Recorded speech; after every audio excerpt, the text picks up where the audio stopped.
What's up, everybody? I'm Bob Whoa. Walters. He's Brett Grasso. Welcome to the show. Locked Up Sports, Mets Extra. Brett, the Mets might never win again. We are having all kinds of crisis here with the Mets. What's going on with this team? I didn't get to see the game last night, but again, another disaster. Welcome to the show, everybody. The game, they've fallen now out of first place for the first time, basically since the first week of the season. The Phillies have caught them. I feel like it was just a couple days ago. I was saying that, you good? We're good? Hey, just checking. Okay, I thought we were lost for a sec. Hold on. No, we didn't. All good. The Mets, but all listen, good. Brett, we were talking Mets and how bad and what kind of disaster this has been. And it's only a week. It's only a week worth of losses, but it feels like it's never going to get better, right? Because it feels like we have no DH. I don't know what the love affair with Jared Young is. Why is Marte not in there? Marte's not a great DH either, but come on. This has gone too far, Brett. It's gone too far. Yeah, no. I don't like that. I don't understand the Jared Young thing with Marte, who honestly for the first time started looking good the last couple weeks. I think some of the only bright spots in the Mets lineup a few weeks. I mean, Soto's been playing average. We want more than that, so that's not enough. But Nimmo and McNeil, but other than that, it's been crickets. That Mets offense just can't do anything. This young player experiment just has not, shown to be what we were expecting. We expected, figure out who's one of those bright spots, and we're just not getting it. Alvarez is a mess. Alvarez is a mess. Mess. Alvarez is, you know what Alvarez is? Alvarez is turning into Gary Sanchez.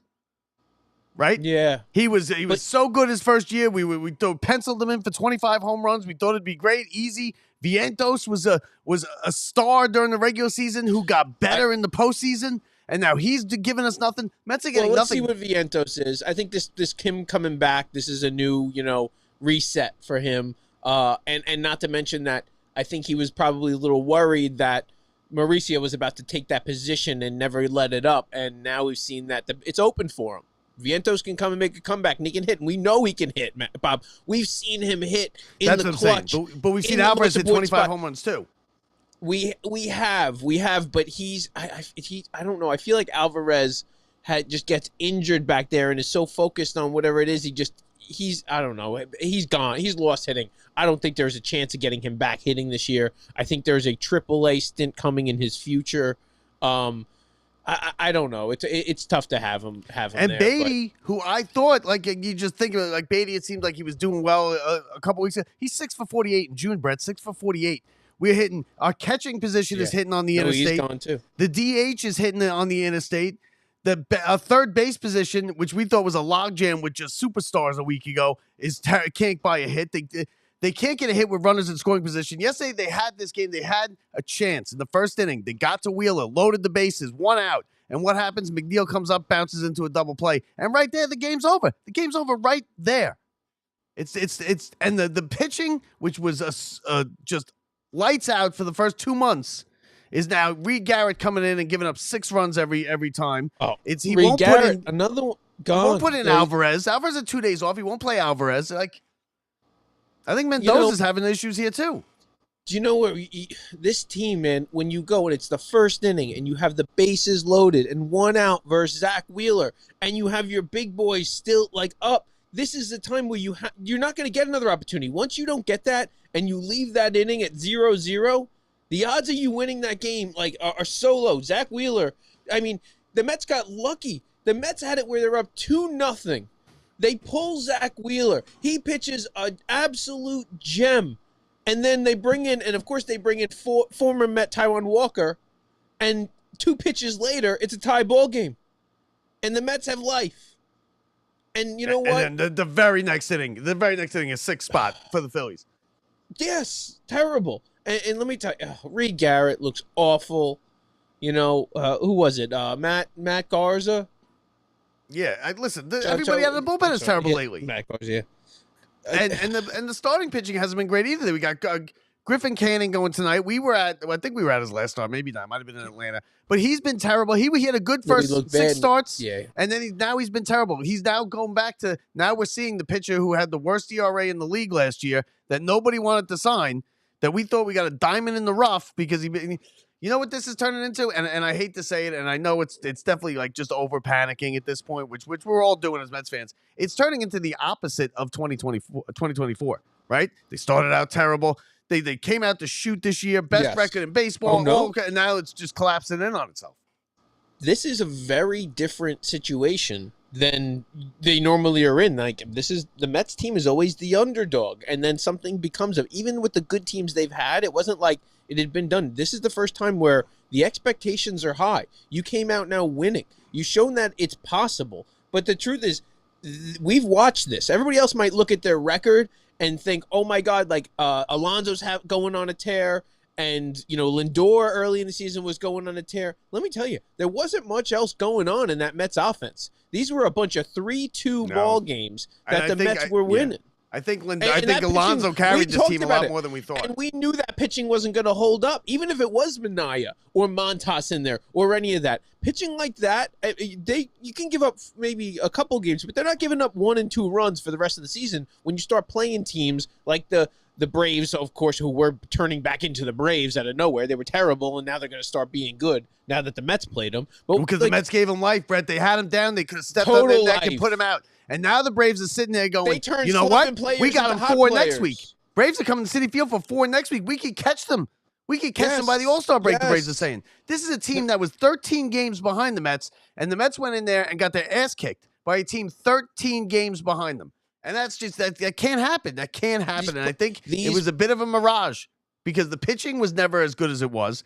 The team was being carried by Alonso. Soto, where the hell's Soto? Well, like, what is this? Where is Soto, Brett? He's not a difference maker on the team, right? I get it. Not difference maker. He walks. No, he gets some hits. No. He does all right. He's got good numbers. He's on there, but he's not a difference maker. He doesn't win games. We need you to attack in the clutch. We are not. I understand there's times where that's fine. Take the walk. You're down by 1. We do want you on base. I get that. When there is runners on base, you are a hitter. When they throw you they're grooving in strikes because they know he's going to take something.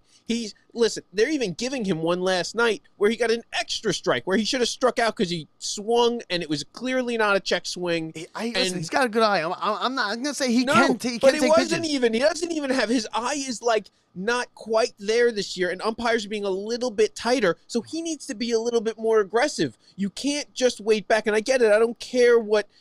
I like that you have the on-base percentage, and I like that early in the games. When it's late in the games, you have to understand situations, and I don't think he doesn't have that, like right now I just haven't seen where he's trying to attack the ball late. And I understand you got Pete behind you. He's playing great, but let me tell you, we need someone putting up okay numbers. He's getting on base. I get it. It's okay. But for the amount of money and for the hype that he came in with and what he's done, he's got to win games. This is where he should be putting this team on his back and winning some games for them. He doesn't do it. Yeah. He never gets a big-time hit. He hits 2 home runs in an 8-3 win, and I hate being the guy that says, oh, this guy hits home runs, meaningless home runs. I get it. There are no meaningless home runs. But he never gets a hit. He's never the difference maker in the game. You never sit there at the end of the game and go, man, good thing we had Soto tonight because we would have lost this game without him. You don't. You say it with Pete, and you say it with Lindor, and Lindor's just having, I think, his April slump in June, right? Lindor, I'm not worried about. He'll be fine. I don't like the rah-rah. No. He's buddy with everybody on the. No, because everybody can pretend like it's no big deal. But look at exactly what happened. They should have given Lindor a few days off. The Mets were riding high. He has the broken toe, and ever since then, the guy has not hit the ball once. Not since then has he even come close to hitting the ball or getting on base. Yeah, the toe might be an issue. And they just needed to give him a week off. Let me tell you, they keep saying, oh, the toe's going to be slow to heal. And I go, no, you're very wrong. The toe's not healing. You're running on that toe. There is no healing. It's going to heal incorrectly and not feel good at all this season. You needed a 2-week break. You didn't give it to the guy. And now when you need it, it's one thing if it was the past when you were already down a few games in the division. You couldn't lose any more ground. This was a time where we don't want to lose ground, but you could have afforded to have him off. Acuna's sitting there on the bench. He's not great offensively, but you know what? Now we have this cold as ice Lindor, which is terrible. Yeah, the guy's terrible. He will start feeling better. I'm not that worried. Lindor's going to come out of it, of course. That's all that stuff's going to happen. But I just don't. I'm a big proponent of let your guys get healthy, see where it can go. And let me tell you, Mendoza, the whole year, he seemed like he just pushed all the right buttons, and now he just can't seem to get. What's Jared? What's the love affair with Jared Young? Who is this guy? Who is this guy? And who does he have pictures of? What is this? Jared Young is a automatic out. It's the DH, Brett. It's the DH hitter. It's supposed to be a specialty hitter. How about not challenging the play last night where he comes off the bag and it was clearly that Soto would have been safe and it would have been first and third and, a much different situation. Instead, the inning's over and you look over and they go, they're just little misses that he wasn't missing on for over. And like things that he was doing in those moves he was making by going to Reed Garrett or leaving that pitcher in an extra thing or taking him out early was always paying dividends for him. And now it's all backfiring for him. So, and that happens, you can't always be right. But you know what makes it weird? Where would you be today? You've lost 7 in a row. You have your division rivals. No, today you would be what? You'd be studying and trying to figure out a game plan or what can we do to make it better. You know where he is? He's on with Evan on the fan he's over there. Comic-Con he's over there signing balls. Was he there or was he on the phone? He was on the phone. And what? I don't like that. That's what I'm saying. No.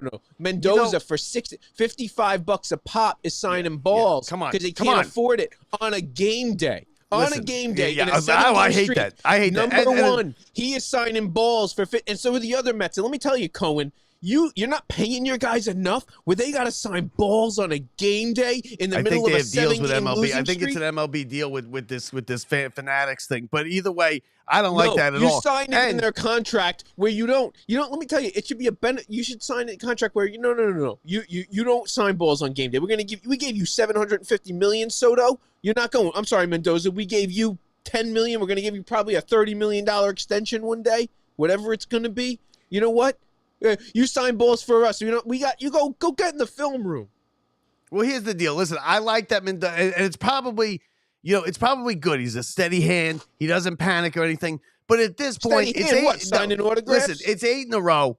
I want to see him a little pissed off. Like, I'm pissed off. You're pissed off. We're pissed off. Who the hell is Jared Young? Why is he being plugged into this lineup every day when he's hitting 184? Yeah, I want Marte. Marte's probably shouldn't be playing every day either. Marte on us when he sucked. Marte was terrible, and you kept forcing him down our throat. Finally, we were waiting and putting him in the lineup for one reason, so we would get hot. And now Marte gets hot. And Gary Sanchez is all of a sudden a catcher with Alvarez. Alvarez thinks, you know what it is? Last year, we got big contributions from Vientos, Young. Beatty was okay, right? Alvarez was hitting 25 home runs. These kids now this year are all none of them are producing. None of them. I don't care if it's Mauricio. Mauricio ain't doing nothing. None of it. Beatty's not doing anything. Alvarez stinks. And Acuna can't hit anything either. And he's shaky. He's good in the field, but he's shaky at the plate. And with that, and when Alonso slumps and Lindor slumps and Soto is just there, Soto's just there. Yeah, no, he's on base. And your DH is at 148. You lose a week worth of games and you fall out of first place. Yeah.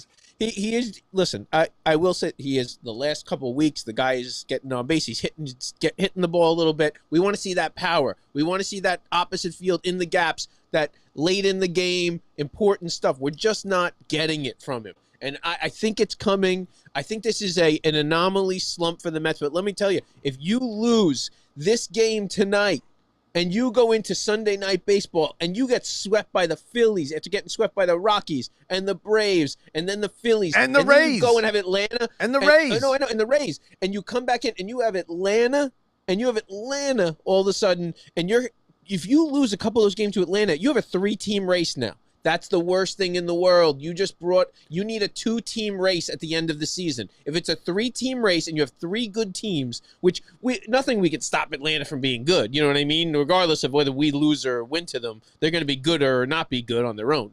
But if you have 3 teams competing for what could be 2 spots, that like we did last year, you can't expect that you're going to just do it in the last week when it's all like you're all within a game of each other. So you need to get back on track. You need to win these games, these last 2 games of the series. You need to go on and at least split this series versus Atlanta. If you lose 3 out of 4 to Atlanta when they come back, I'm telling you, the feeling is going to be much, much different, getting closer to this All-Star break and then turning back around. I just don't like it. And also, listen, they need some help with the deadline. I get it, but don't count on the deadline. No. Because you know what? With the new playoff format, everybody's still in it. If you're not the Rockies or the White Sox or the A's, and you're not picking anybody, because those teams stink for a reason because they have bad players, right?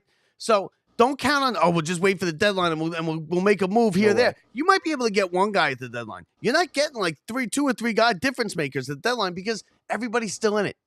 They added these extra wild card teams. Nobody's out of it except for those 4 teams that I mentioned. So everybody's in. Nobody wants to deal their players away and wave up the white flag at the end of July because they're all still in it. They're all within 6 games of the playoffs, and that's technically in it. They all, what they look at? They look at the Mets from last year, who kind of made that run late. And I think it's now I'm starting to worry a little bit because it's now the deficiencies are really just rearing their head, and you can see them clear as day. And it pisses me off. Not that Mendoza's down at the Fan Fest, but that he doesn't see. Like, Jared Young shouldn't be in the lineup, okay? And he could have pitched two innings with Diaz the other night when they Diaz doesn't pitch Jared a Young's lot like at like one. He's hitting like 120. He's hitting whatever 120. He's hitting. It's horrific. Like he's I get terrible. it. Lindor, it's kind of a perfect storm because Lindor and Alonso, they're all slumping at the same time, and they obviously. But there are certain things here that just can't be done. Like, how do you explain putting Jared Young in the lineup tonight after hitting 120? Maybe you mix it up a bit. Maybe you put Lindor second and you put Nimmo leading off, right? Maybe you mix something up a little bit. The Mets do have some good and some possibly not good things coming on the horizon. I mean, one is it looks like Vientos is going to be back, and now you can say, oh, but he wasn't hitting before. Let's see what happens this time. The guy has proven he can hit in the past and all that stuff. Another one is, and the guy's looked really good, is Sean Manaea, they've stretched out a little bit. No, he hasn't. He's been getting beat around. Sean Manaea. Sean Manaea. No, Manaea's getting beat around in the minors too, right? Incorrect. Sean Manaea, the last 2 starts. No. The last 2 starts, like if you would have wanted they brought up him up Montas, and he stinks. No. Montas is getting absolutely lit up, and I will say you, 14 ERA in Double-A. Manaea's first outing was like that. The last 2 Manaea outings, gave up I'm 6 talking runs like in Brooklyn, 5 innings, 6 innings, and we can look at whatever it was, but Manaea was light. I'm talking lights out, like they couldn't touch him. Okay. So that was a positive sign. Him and Vientos are positives. Plus Montas, and this is what I guess what they're trying. Mendoza's saying is, oh no, some guys just as soon as they get to the big leagues and blah blah blah blah. Turn it on. So let me tell you, let's take that with the grain of salt because the Montas, we'll see what we can get. Okay, so we'll play a wait and see with Montas. I can live with that. That's all. But no. But Manaea looks good. I have a lot of faith in Vientos coming back and being looking a lot closer to the Vientos of last season. Not right at the bat, but not like what we saw in the beginning of the season. He's too good offensively. He's got too many good skills. He did it for too long in such clutch spots versus good pitching last year. I know. He was a superstar, but he was a superstar coming up. He was a superstar who got better in the postseason. Going on. Let me tell you, there was a lot going on in the third base position. There's a lot of moving parts right now. It needs to be settled of who's playing where for this Mets team. And trade if the guys are bad. Let me tell you, the Mets and Mendoza and the Mets brass and the Mets management can really hurt this team if they decide to keep forcing bad players who are showing us they're not good this season down our throats. Young guys who may need a little bit more time in the minors. If they leave them up too long and they don't let the veterans who have proven they can play, let me tell you, this season may get away from the Mets, and they may look like we're, right hovering around first place right now. That goes away really quick when you lose 7 games in a row. Yeah, we had a 6-game lead just a week ago. No. That's all over with. Now we're playing, let's see what we're made of. And let me tell you, at the end of that 10 games like we talked about, what are we going to be made of after we play Atlanta and Philly and Atlanta again? Same old story. It's not looking good. Not looking good right now, let me tell you. So I hope there's some help on the way. I hope we can get Lindor a little bit healthier and back. Hope Soto starts hitting the ball. Nimmo and McNeil need to keep doing what they're doing. Young needs to go to some place that isn't flushing. Young needs to go someplace that's like a beer league softball. That's where he's not a major league player. I think Alvarez needs to go down to the minors until the All-Star break and bring him back up. And I think Mauricio may need to join him for a little bit. You can't have Alvarez in this lineup. Like, Alvarez is hitting 210. No. He's got 2 home runs. He's killing us back there. And he's bad defensively. I know. And then same thing. Let me tell you, I don't think Beatty's going anywhere anytime soon. I hope he starts coming around a little bit because they are giving him a ton of playing time. Really? That rotation right now, that rotation going to keep you around? We forget about what Lindor does and Nimmo does, and so Alonso. They're different. They're great, but let me tell you, the rotation right now of Beatty, Mauricio, and Acuna and Vientos, and it is killing us right now. We're getting no offensive production out of them. They're defensively mediocre, and I will say Mauricio is definitely a step up at third base, Acuna a step up at second base, but other than that, whether it's McNeil in there, at least he's hitting a little bit, they're mediocre in the field. So it's not like you're getting these amazing offensive performances or these amazing fielders. You're getting mediocrity across the board, and that's not going to win you championships in the middle of your lineup with multiple players. No, and you know what it is, too, and you can sacrifice defense for offense for maybe one or two spots in the lineup. And I think the only person that should be in there that's a bad hitter or not a good hitter and is for defensive purposes is Tyrone Taylor. Because he's a gold glove out there instead of fielder. Incredible. Okay. But you can't have your third base, your catcher, your DH. Imagine the DH, Brett. The DH is the worst hitter in the lineup. Like, this is supposed to be a spot that you plug in so the pitcher who stinks, doesn't have to hit, can go in there, specialty hitter. Mets have enough money. Yeah. Why couldn't they work on the DH? And who are you going to get at DH? You're not going to get anybody to trade deadlines. No one's giving up the. You get an older power hitter. That's what a DH is, right? Yeah. It's an older power hitter who's getting on in years, who maybe doesn't have lost a step in the field, but can still hit for average, still bring you some pop.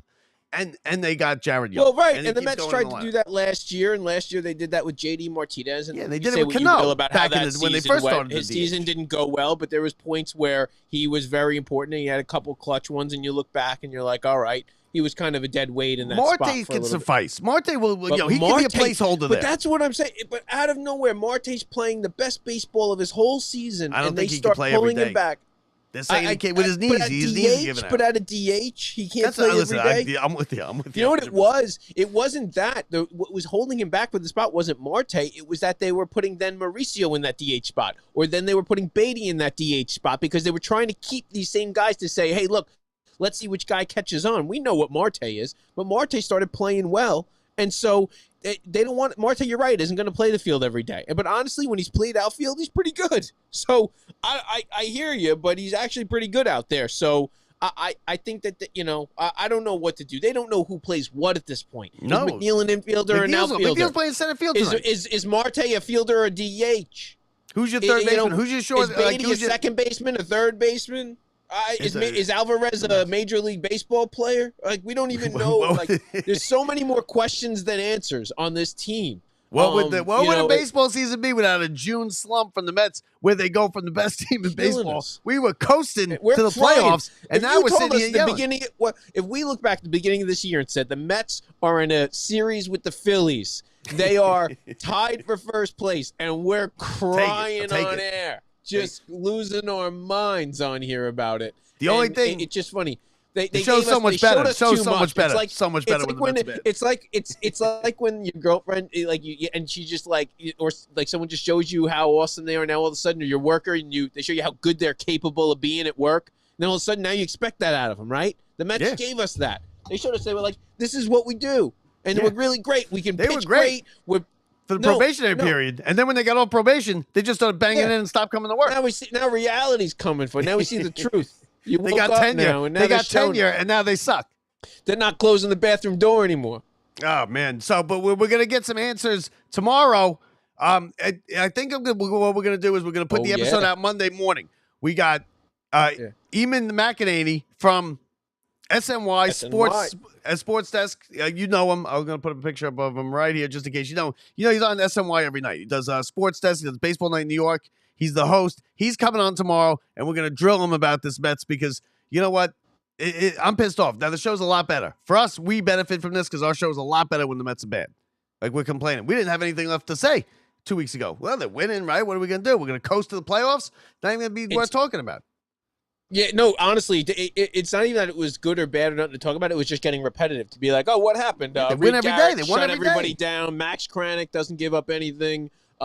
We have a late hit by somebody, and the Mets win. It was Alonso, Lindor, whoever, little things. But the thing is that we missed is these Mets games were not blowouts. The Mets were not manhandling any team at any point this season. Late, a couple games where they won them big versus like the Rockies or whoever, but they did not have any big wins leading up to any of that stuff. It was all tight ball games that they squeaked out late with really good bullpens. That's our show for tomorrow. That's not their team. Oh, there he is. Eamon McEnany will be on the show tomorrow with us. Now we're probably, because I have work after, so we're gonna put it out Monday morning. We're gonna do the interview tomorrow. It's gonna be available Monday morning, but because everyone's gonna be watching Game 7 tomorrow night anyway. But it's gonna be a good spot. He's a big lacrosse player, which I didn't even know. He was a big lacrosse player at Notre Dame, so he's smarter than us. He also went to Notre Dame. They don't let the people in if they're not smart at Notre Dame. They don't give lacrosse they let the dumb guy in because he's good at lacrosse like they do football. So no. And he's been on SNY 16 years, and he'll be on Locked Up Sports tomorrow. With us, clearly he's smart. Clearly he's a smart guy. He's coming on Locked Up Sports. Yeah, clearly brilliant. So we got that going for us. So that's tomorrow. So just make sure don't miss that one. Let me ask you one question before we leave. Have you heard any rumors about the Mets acquiring or reacquiring a Jacob deGrom? Yeah, I don't like it. A Seth Lugo has been talked about. I'd take Seth Lugo. Does any of that interest you? Yeah, the deGrom thing doesn't because I just don't. DeGrom, I don't think in his last 6 starts, less than 2 runs in his last 6 starts, over 5 innings and all of them. Because DeGrom isn't all or nothing. What are we going to pay it? We're going to pay it. They're paying him big money. We didn't want to pay this money in the first place. And it worked out because he got surgery, missed 2 years. But now you're buying a guy who someone else took the bad years. So now you're probably getting honestly. I'm with you. DeGrom was old when he left. It depends on what he would cost you in assets. Because the money is going to be. It really doesn't matter what it would cost him. But I think Seth Lugo or some other Seth Lugo. But do you think that? Okay. Do you think that starting pitching is what? Is there going to be their angle, or now with this anemic offense, do you think it's going to be something to generate a DH situation? I think if it's both, they're in trouble, and you can't fix both. You can't just rebuild a team in the middle of the season. But they're not going to, or maybe the numbers are so high of what they needed. Maybe I think it may be nothing. I'm going to be honest with you. I think we may be looking at they're going to tell you that Minaya is the trade deadline pickup. That's what they're going to do. And Senga. The Senga injury was a lot bigger than we thought it was going to be. It was a lot bigger because that killed us now. Let me tell you, and you know what? And so then I blame this entire thing on Pete Alonso. And this makes me so sick. This whole Pete Alonso thing, I'm telling you, stuff like that is what derails those easier ways to the two getting towards deep playoff runs. And it does start now. We can say these wins don't matter. It doesn't matter. We know that if this comes down to a tight race, especially with 3 teams late in the season, Pete Alonso throwing the ball up, we lost a couple wins. The way Senga was pitching, you do not lose those games. We missed matchups that would have been Wheeler versus Senga. And with Peterson pitching, the way he's pitching, it's with Senga, the Mets are 2 out of 5 wins every night. And then you had you could afford to have McGill stink it up or Canning stink it up one day. And you're okay because you got Senga coming in 2 days. And then you got Peterson coming. And now they lost all of that. They got they're going to think of a value guy too. They're not going to bring in a big guy and trade away the farm. They're going to bring in a value guy who and think they can have another project. When the problem is, depending on who comes back healthy, and if your rotation is Minaya, Montas, Senga, Peterson, not bad at that point. Obviously. But you go, if you bring in mid-grade, you have a whole bunch of question marks after that. But let me tell you, if those 4 guys can line up, and Montas being the biggest question mark of all right now, we're going to find out real fast. McGill was no good this year. McGill's not even, I wasn't even on my radar of those 4. I'm talking about those top 4, the Minaya, Peterson, Montas, and Senga. Those 4 guys, those are your guys who are going to pitch every single postseason game. You're not going to get another starter. You know what I mean? Those 4 are going to run your table. So we need them healthy. And let me tell you, that's a scary rotation to get in the playoffs. But you need to not end up in a wild card series. You need that rotation to show up and be showing up in division series, playing those games. And if that rotation is healthy at the end of the year, we could focus on offense, but we need those extra guys to pull their weight. The McGills, the Cannings, those guys and the Blackburns, they need to do something. And the Mets were hoping that 1 or 2 of those guys would have a couple good outings, and Blackburn would have another good start, and McGill would have another good start, and one of these guys would show up, or Canning. And let me tell you, and I don't know if they would trade them, but that would be somebody teams would be interested in. They wouldn't have to give up the farm. At this and point, any they don't team want would nobody. pick up a starter. But teams are begging for starters at that point, and the Mets would have had an extra starter that pitched well, but all of a sudden having bad outings, and their value drops real fast when Paul Blackburn has a terrible outing and Canning has a terrible outing. And so we're going to need that depth, but in the playoffs, it's going to come down to those 4 guys. Yeah, no, okay. So now we got some comments here, Brett, from the peanut gallery. But we love the peanut gallery here. Yeah. We got our boy Everyday Mets, of course, is back. Even McEnany's good get. Okay, so he'll be watching. Yeah. We you know what? We don't have to worry about Everyday Mets, Brett. He's there every day. That screen name is legit. He's there every day with us. So love it. But listen, and okay, well, I want Paul Skeens. Yeah, we all want Paul Skeens, of course. Yeah, I know. People have said it's not even a question mark. Like, it will cost you your whole farm system. They will. The Mets, they're never doing that. Never doing it. They will let you let them fleece you. Like, they will allow it if you let them. If you say, "Come on in, the bank's open," let me tell you, you will get Paul Skeens, Of course, and you will and you will sign up in a year or 2 years for Tommy John. There's a Tommy John. I agree with that too. Yeah, no farm system. He may take you to a World Series this year. Let me tell you that. If that rotation, you turn that into and throw Montas and the garbage wherever you want to put him, and those other guys, and you squeeze Paul Skeens in there right now, and your offense, started doing what it's supposed to do with the firepower that you have, you could run a World Series. But next year, you're getting Tommy John. So at least you know what? One good thing, we didn't have to watch last night. I happen to have Apple TV because I have a new Apple. I have a new iPad. So you know how you get the 3 they give. I got it with T-Mobile. T-Mobile has it. But so a lot of people don't get to see it. A lot of people don't get to see it. Yeah, you've had it since I remember we were watching it last year at your place, but tonight it's on Fox. I would always buy it. I'd buy it, and then if they didn't have a game for like 6 weeks, I would just cancel it right away. Yeah, remember the first night they had it? How terrible the announcers were. It was, but now, it's different. No, because you know what the best thing is. No, now the best hack, and a lot of people already know this, and Apple TV has it. You go to the bottom, and I put this on our Twitter page at some point. I'll put it up even a little bit later. But you go to the ... in the bottom right corner, you can listen to the audio broadcast. To the Mets local audio. Oh yeah. Radio. The Mets radio. Yeah. Well, that's radio. So you just click it. No, but in sync with the game, which you can't do when you listen to it in the ear. It never syncs up right. You know what I mean? We're trying to watch it bothers me that I can't do it at the game. No, it never. But when you sync it up on Apple TV, you get the perfect Keith Rad, and it was Pat McCarthy yesterday. But that was perfectly synced up. Love to listen to it. It's such a nice game. Problem is the graphics don't match up. They're talking about whatever, and then the graphics don't match up. Yeah, but whatever. Listen, you can't have. Come on, you're just saying. I'm just you're saying. Asking a little much there. Just trying to give you a good overview. Good overview of what's going on. Apple TV, though, that's the hack. You want to listen. Everyday Met, they do have some good shows on Apple TV, though, I think, right?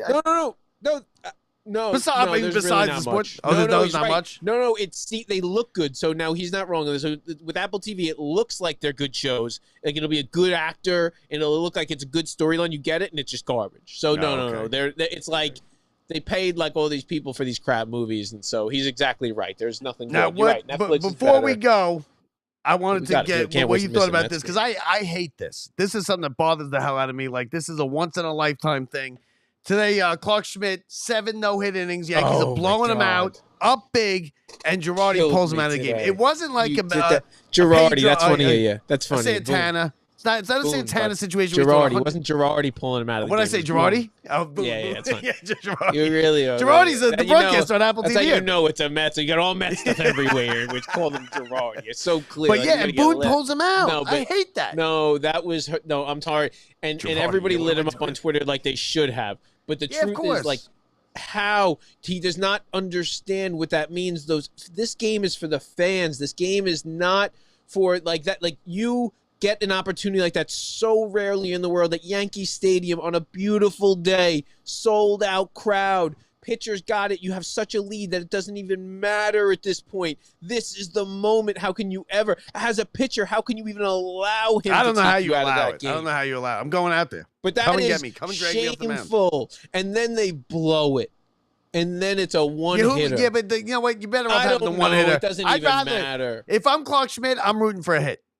I don't want them to finish the no, no-hitter. you're not, because you're actually a part of history at that point. No matter what, you're the guy who will be remembered, and there's like a second parter to it. It will, but no, that is. I'm sorry. The only thing that will be remembered from this is Aaron Boone.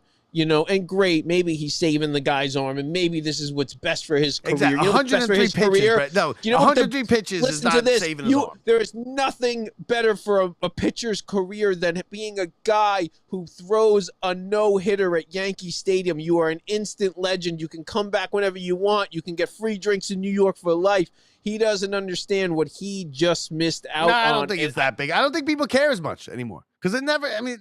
No, but free in drinks Yankee for life. fandom, Yeah, come back in old times, David. not in the randomness of a random New Yorker, but in Yankee for him, fandom, it's a once in a lifetime opportunity. In anywhere in Yankee fandom, it doesn't matter where you are. Perfect You're game the is Yankee different. pitcher who threw a. No, you're not in that status of he'll be at fan Don con. Larson. He'll be at that fan con. Yeah, you're not perfect game in the World Series, but anybody, I'm sorry, you're in the Hall of Fame, and at least in some level, you're in the Yankees Hall of Fame. Like it's something big that you're now attached to them, and it's a big deal. The fans are there for that. It's something that you never expect to actually happen when you're at a park, and that's the magic of baseball. Is that the most unlikely thing can happen, and you know who took it away?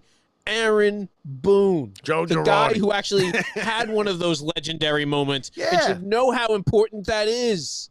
One of the most legendary, unlikely moments, which he was in the middle of, and he yanked his pitcher with a no-hitter in a big lead. And you're right. How do you let him do that? How do you let him do that? I'm going out there. No, listen, I'm going out there. You're gonna have to drag me off the mound. It's a no-hitter. And listen, he might not get it. He was still 6 outs away. But it still, makes me sick. It really does, and I would love to watch it because I wanted to for- see that happen. See, that's the thing is, I wanted to see that happen. I actually I've seen a decent amount of Yankee no hitters and perfect games, and let me tell you, every time it happened, I rushed to turn that TV on to see it happen, not to see it not happen. I want it there's very few baseball fans, and you will see this any time there is a no hitter, and especially in away parks. Full standing ovation every time, no matter who it is. It could even be versus a rival. And let me tell you, it's a different thing, and that's what Boone took away is the opportunity. Like, it's such a big deal, no matter what, Bob, and not just because it's a Yankee or whatever. It's so rare these days. Complete games are so rare these days. You see the Mets; they celebrated those complete games like it was a no hitter, and so a no hitter is something different. I think now. I think it actually is somewhat more special now. You want to save his arm? Fine. Bare minimum. Let him go out there. See if he can get through a quick eighth, right? Yes. Maybe he gets a quick 2 outs and then he gets through a quick eighth. You got it. You run him out there and you got to do it just for the guy. I mean, for nothing else. You're right. For nothing else. Yeah, you're right. But anyway, I've been up. Last night I went 9 o'clock. I went to work. Right. I work at Rikers Island. There's no air conditioning, Brett. There's no air conditioning. It's 1,000,000 degrees. No way. I came home here. I come home here. It's now, we have all kinds of audio issues trying to get this thing up on the air. And then now what time is it? 6:20. I got to go back tonight. So I don't even know how much of this Mets game I'm going to make. I got to go back tonight. I haven't slept. And look, and it is hot in New York. For anybody who's not in New York, it is hot in New York this week. Hell. It's going to be hot. I'm in my attic right now. I'm running 2 air conditioners. You can see me glistening on screen. It's only getting hotter. Now. It's only getting hotter, too, the next couple of days.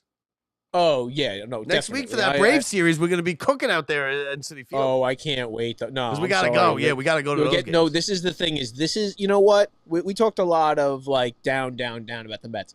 If this is the bottom of their season, this is a good time to have it. They gave themselves a nice little cushion to get this. Where imagine as losing as many games as they have and being 1 game out right now. It's just annoying. It's because it's the Braves and the Phillies too. But this is a get on track time. This is a figure out what it's all about. They're going to figure out who's in what spot. And I think the Mets have another push. And you know what? We're going to get some good insight tomorrow from our special guest, Eamon McEnany. All right, so let's see. Let's see if the Mets can get a win today. Right? Maybe they never win again. And this show just gets better and better and better because it's better when the Mets is terrible. Maybe they win tonight. Either way, Eamon McEnany tomorrow. It might be available till late tomorrow night. Let's say Monday morning. It'll be available for you guys to consume any way you get your podcast. Don't forget, leave us a review. We love the reviews. Tell your friends about us. LockedUpSports.net is the website. You can find us at YouTube. Any way you get your podcasts. Brett, I'll see you tomorrow for the interview. Eamon McEnany. Let's go Mets. From the Brian Gunzel Studios, I'm Bob Walters. He's Brett Grasso. See ya.